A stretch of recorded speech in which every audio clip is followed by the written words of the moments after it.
Hi, Sue. Hello.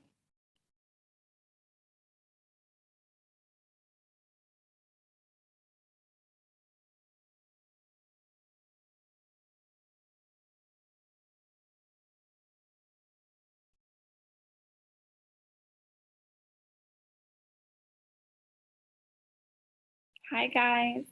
Hi. Hi, good evening. Hi, Miss Sue. Hello. Miss Sue, will you mind, like, if I am here. twice? Hey, Tyler. Good to see you. Miss Sue, will you mind if I enter twice? I think that's okay. Hi, Miss Sue. Hi, Elizabeth dear. I logged in twice because you know what, my father isn't done with like dinner yet, Mom. and we, like, I think I should like I connect. eat pancakes for dinner. Put the iPad beside me. Our pancakes? Delicious. Look who I have beside me. I have one puppy and then two. Miss Sue. We all cuddled up. Miss Sue. Yes, Jenny. Why do you dye the chat out? I remember Caleb, Victor asked this before. Sorry, what was the question? Why do you dye the chat? What is that mean? Glass. Like you close the chat. Oh, just because it doesn't need to be open. Here, Eve's trying to say hello. Eve, say hello. Wow. Eve. Wow. Now I can see. She's so cute. Miss Sue, how old is your pups? Eve. Eve is 2 years old. A little more than 2 years old. Whose pups was that? Puppies. The camera. Miss Sue, when is your dog's birthday? Miss Sue, I can't see very well. Yeah, when did you get glasses, Tyler? Sue, we couldn't open the camera. Really? No idea. Yeah. Let me try to see if I can help. I just Leo, Elizabeth. Strange, Rachel. I don't know why. It might be because of your cat. You got it. Wow. Great to see you. Thanks for coming. Miss Sue, where's She's just right here beside me sleeping too. Kind of curled up in a ball. Miss Sue? Guys, you can start opening your camera. I think I clicked the wrong button. You can now start your camera, your video. Okay, cameras should work now, friends. Miss Sue, do you know when is your dog's birthday? I don't know. Excuse me? I don't know when her birthday is because I wasn't around when my dogs were born. Miss Sue, Yes? I am 8th birthday. You're 8 years old now? Yeah. When was your birthday, Tyler? 1/1/1/3. Okay, so January 1 3 1 3 1 3 1. 1 1 November 3rd. March, just like me. You're a Miss Sue? No, November 3rd, I think. Oh, November 3rd. Sorry. Miss Sue? Look, my cat. Who's cat? Who's got a cat? Oh, hello, Kitty. Hello, Kitty. Yes, on your Miss Sue, I am wondering, like, Why is it saying that used by other apps? Hello, no. Miss Sue, when is your birthday? My birthday was in March. Excuse me? March too. She said, Miss Sue said her birthday is in March. Yeah. Miss Sue, Yeah? can we watch a video? I have a video to show you for tonight, but it's not very long. Miss Sue. It's easy to find good videos for this book as it was for Charlotte's Web. But yeah, we have a little video to watch later. Yes, yes. Miss Sue is still in Charlotte's Web. Miss Sue. Miss Sue? Sorry. Go ahead, Vera. Miss Sue, my birthday is in March 12th. Your birthday comes before mine. Mine's the 28th. March is a great month to have a birthday. Yes, Jenny. Do you know like why? The mom is going to log out and return later. Okay, thanks, Sarah. Marcel, do you know Heard one of the kids said your mom's going to log out and try again later. People. Sorry, I'm having trouble understanding everybody, Jenny. Sorry. Because she's reading my We can talk later, okay? Sue, Yeah? if I have a shark. Shark. That's a cool toy. I have one like that. If you got the wrong one, it will bite you. Oh my. You can't bite me. Hey mom, sounds I asked you to start your video. So I pressed the setting that says ask to start video. So you should be able to see that option. Do you see it? 那水银出现，我就会。 Hey Ben. Hey, You Ben. haven't seen him in a while. Who's Ben? I miss you, Ben. How are you doing? I am writing the. Where's Ben? Ben used to Can we start now? This is our Where's friend Ben? Ben. Oh. Tomorrow, I will tell Ethan. Hey Ben. Yes, tell him I said Still, hello. can we Hey. 搬家的怎么 Not 样啊 ready to？ start yet, Jenny. Not yet. 搬家的怎么样？ Okay. 啊，听不见你说话。他说在你的新家里怎么样？挺好的。 That's great to hear. We're happy. We miss you though. I mean, I haven't seen Ben in like almost a year. Yeah, he moved. But he's got a new house. Yeah, I saw him move. Listening to him. Great. Yeah.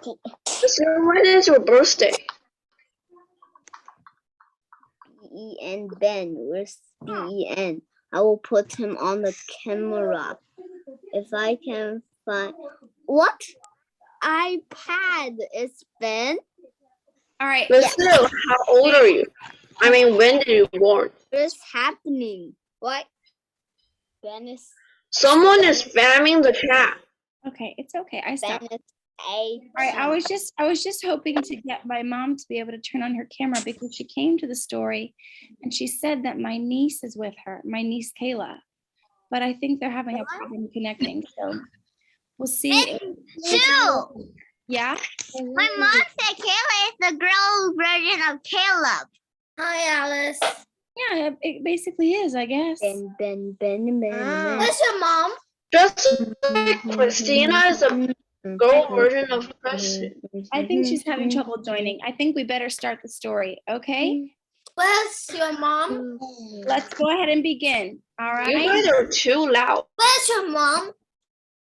All right. If my mom comes into the group later and she's on the call, I'll try to introduce you. But if not, that's okay. All right. Okay, it's our final night of Stuart Little. And if just in case your parent wants to receive the recording from tonight's group, just scan in. No problem. All right, here we go. Stuart Little, we're already on chapter 13. We're going to read 13, 14, and 15 tonight. Chapter 13, Ames Crossing. In the loveliest town of all, where the houses were white and high, and the elm trees were green and higher than the houses, where the front yards were wide and pleasant, and the backyards were bushy and worth finding out about, where the street sloped down to the stream, and the stream flowed quietly under the bridge, where the lawns ended in orchards, and the orchards ended in fields, and the fields ended in pastures, and the pastures climbed the hill and disappeared over the top toward the wonderful wide sky. In the loveliest of all towns, Stuart stopped to get a drink of sarsaparilla. Now, remember the last thing we read about Stuart is that he was with those kids at school, and then he left in his little yellow car. Do you remember why he's traveling everywhere? He's looking for Margalo, isn't he? The bird that was his friend that ran away or flew away. Parking his car in front of the general store, he stepped out, and the sun felt so good that he sat down on the porch for a few moments to enjoy the feeling of being in a new place on a fine day. This was the most peaceful and beautiful spot he had found in all his travels. It seemed to him a place he would gladly spend the rest of his life in. If it weren't that he might get homesick for the sights of New York and for his family, and for Mr. and Mrs. Frederick C. Little and George, and if it weren't for the fact that something deep inside made him want to find Margalo. All right, just going to disable the annotation. There we go.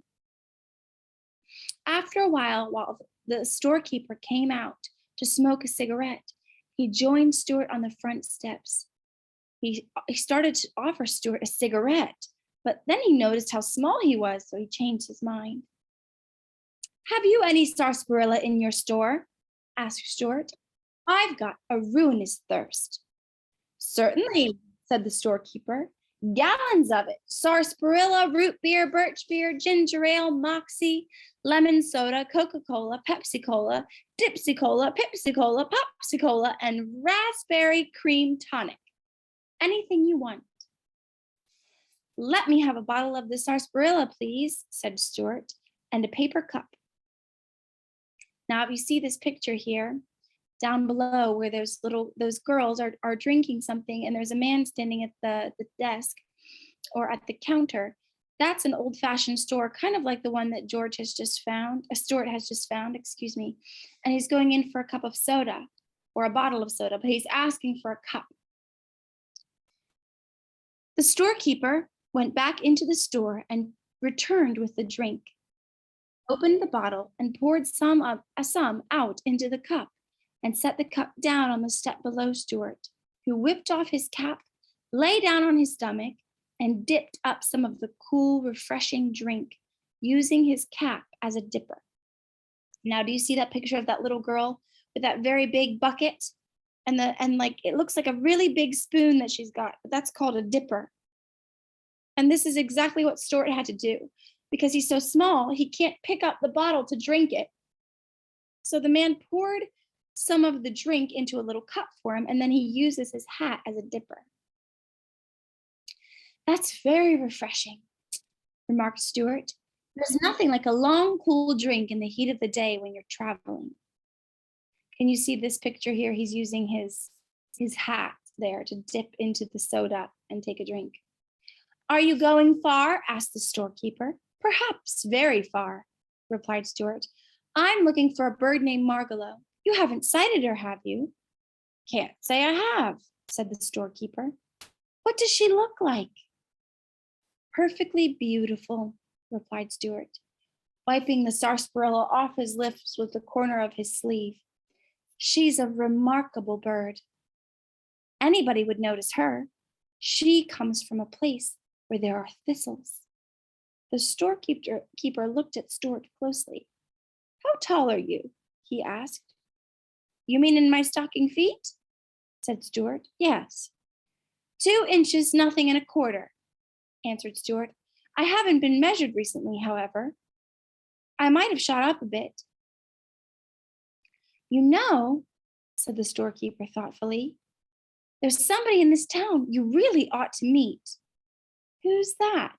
asked Stuart, yawning. "Harriet Ames," said the storekeeper. "She's just your size, maybe even a trifle shorter, if anything." "What's she like?" asked Stuart. "Fair, fat, and 40? No, Harriet is young, and she's quite pretty. She is considered one of the best dressed girls in town. All her clothes are specially tailored for her." "That's so," remarked Stuart. Yes, Harriet's quite a girl. Her people, the Ameses, are rather prominent in this town. One of her ancestors used to be a ferryman here in the Revolutionary days. He would carry anybody across the stream. He didn't care whether they were British soldiers or American soldiers, as long as they paid their fare. I guess he did pretty well. Anyway, the Ameses have always had plenty of money. They live in a big house with lots of servants. I know Harriet would be very much interested to meet you. That's very kind of you, replied Stuart. But I'm not much of a society man these days, too much on the move.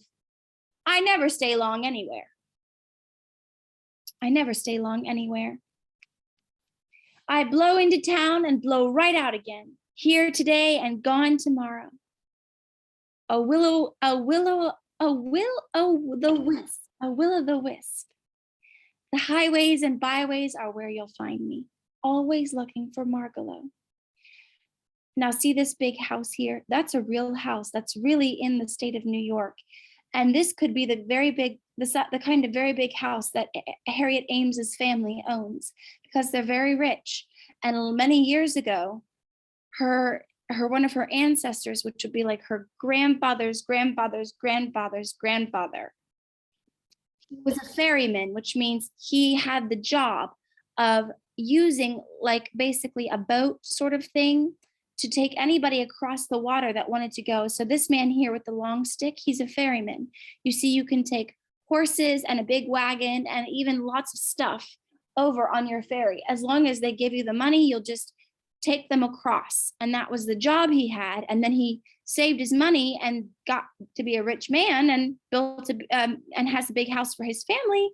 And now Harriet Ames is also still rich, and she even has fancy clothes. So this man at the general store is telling Stuart, hey, there's a really pretty girl that lives in this town and she wears really nice clothes and she's very small. She's even smaller than you are. You should probably meet her. And Stuart says, oh, no. I won't be here for very long. I'm not really interested in that sort of thing. Sometimes I feel that I'm quite near to Margalo, and she's just around the turn of the road. Now remember, Stuart's just looking for that bird that he loves, Margalo. Other times I feel that I'll never find her and I'll never hear her voice again. Which reminds me, it's time I was on my way. Stuart paid for his drink, said goodbye to the storekeeper, and drove off. But Ames's Crossing seemed like the finest town he had ever known. And before he reached the end of the main street, he swerved sharp left, turned off into a dirt road, and drove down to a quiet spot on the bank of the river. That afternoon, he swam and lay back on the mossy bank, his hands crossed under his head, his thoughts returning to the conversation he had had with the storekeeper. Harriet Ames, he murmured. Evening came. Stuart still lingered by the stream. He ate a light supper of a cheese sandwich and a drink of water, and slept that night in the warm grass with the sound of the stream in his ears. In the morning, the sun rose warm and bright, and Stuart slipped into the river again for an early dip, which means he went for a swim. After breakfast, he left his car hidden under a skunk cabbage leaf and walked up to the post office again. Do you see in this picture here how there's this big plant with big leaves, and that's where he hid his car. He put his car underneath the big leaves so that no one would steal it, I guess, which was smart. It's also a very small car, so people can't really find it. While he was filling his fountain pen from the public inkwell, he happened to glance toward the door. What he saw startled him so that he almost lost his balance and fell into the ink. A girl, about 2 inches high, had entered and was crossing the floor toward the mailboxes. She wore sports clothes and walked with her head held high. In her hair was the stamen from a flower. Stuart began to tremble from excitement. Must be the Ames girl, he said to himself, and he kept out of sight behind the inkwell as he watched her open her mailbox. Now, do you see these boxes on the wall? These are the mailboxes. This is kind of an old-fashioned way to get mail. Basically, there's just a post office and all the mail is there. We have these in our apartment buildings. One of these boxes is Harriet Ames's mailbox, so she's just there getting the mail. He watched her open her mailbox, which was about 1/4 of an inch wide, and pull out her letters. The storekeeper had told the truth. Harriet was pretty. And of course, she was the only girl Stuart had ever encountered who wasn't miles and miles taller than he was. Stuart figured that the two of them, if the two of them were to walk together, her head would come a little higher than his shoulder. The idea filled him with interest. He wanted to slide down to the floor and speak to her, but he didn't dare.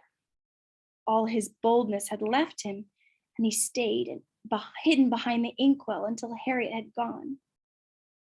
When he was sure that she was out of sight, he stole out of the post office and slunk down the street to the store, half hoping he would meet the beautiful little girl, half fearing that he would.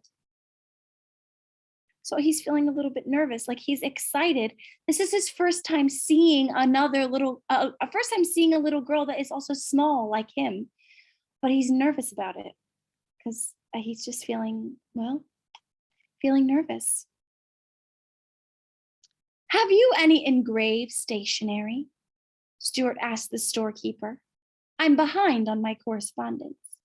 So what he's asking for, stationery means like the paper you use to write letters. And there's a fancy kind that fancy people will use. And that would be the engraved kind. It kind of has a special design. And that's the kind he wants to buy for writing a letter. Correspondence means writing letters. So he's telling the lady that works at the store, oh, I need to write a letter. The storekeeper helped Stuart up to the counter and found some letter paper for him, small paper, marked with the initial L. Now, L is the first letter of Stuart's last name because Stuart's last name is Little. So that's a perfect thing because if you write a letter, for example, if I were to write a letter, I would want to have a letter paper that had an E on it because my last name is Edwards, and that's just the way to do it. Stuart whipped out his fountain pen and sat down against a 5-cent candy bar and began to write a letter to Harriet. My dear Miss Ames, he wrote, I am a young person of modest proportions, which is a fancy way of saying I'm pretty small. By birth, I am a New Yorker, but at the moment I am traveling on business of a confidential nature, which means I'm traveling and it's a secret why. I can't tell you. My travels have brought me to your village. Yesterday, the keeper of your local store, who has an honest face and an open manner, gave me a most favorable report of your character and appearance, which means I heard from the guy that works at the store that you are very nice and pretty. That's what he's writing in the letter for Harriet. At this point, Stuart's pen ran dry from the long words, and Stuart had to get to the storekeeper to lower him headfirst into a bottle of ink so that he could refill the pen. And then he went back to letter writing. Now remember, Stuart has a very special pen. His pen is very small, so he can't just use any pen. He has to use a special kind, and the special kind of pen he's using, he needs to put the ink inside. The black, it's like black paint that you put inside, just a little bit. He needs to put that inside of his pen to make it right. And so you see the hand of the person who's holding his tail to dip him down into the ink. It's like a little ink container, and then he's going to fill up the pen and keep writing. Then he went back to letter writing. Oops. Pray forgive me, Miss Ames, continued Stuart, for presuming to strike up an acquaintance on so slender an excuse as your physical similarity. But of course, the fact is, as you yourself must know, There are very few people who are only 2 inches in height.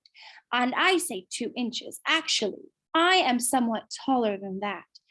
My only drawback is that I look something like a mouse. I am nicely proportioned, however. I am muscular beyond my years.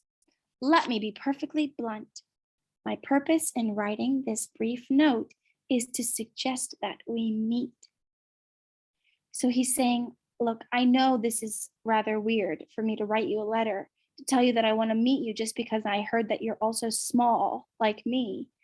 But it's a special thing to find someone who's small like we are. And he really wants to meet another person who's small like him. So that's what he's asking. I realize that your parents may object to the suddenness and directness of my proposal, as well as to my somewhat mouse-like appearance. So I think probably it might be a good idea if you just didn't mention that matter to them. What they don't know won't hurt them. However, you probably understand more about dealing with your mother and father than I do. So I won't attempt to instruct you, but will leave everything to your good judgment. So what he's saying is, look, I'm very small, like you are, Harriet, but I have to tell you, I look like a mouse. Well, we don't really know. Is Stuart actually a real mouse, or is he's a boy that looks like a mouse and he's very small? Remember, his family doesn't really think he's a mouse. He just looks a lot like a mouse. And the doctor didn't really say he was a mouse. He just said he looked like a mouse. And so Stuart is letting her know, I really look like a mouse, but I'm fit and I'm strong. And he thinks that her parents might say, no, don't meet that boy if he looks like a mouse. So he's saying, maybe you don't need to tell your parents that I look like a mouse because it might make them worried. Being an outdoors person, I am camped by the river in an attractive spot at the foot of Tracy's Lane. Would you care to go for a paddle with me in my canoe?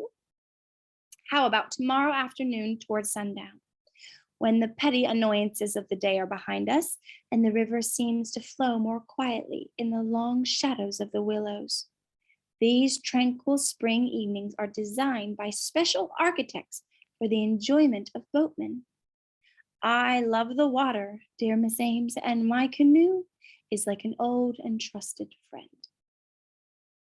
Stuart forgot that in the excitement of writing Harriet, he did not own a canoe. So he's inviting her to go for a ride with him in his canoe, but he doesn't even have one. He made it up. Oh, goodness. He just thought it would be a nice idea to go for a canoe ride with this girl, but don't know how that's going to work. If you wish to accept my invitation, be at the river tomorrow about 5 o'clock. I shall await your arrival with all eagerness I can muster. And now I must close this offensive letter and catch up with my affairs. Yours very truly, Stuart Little.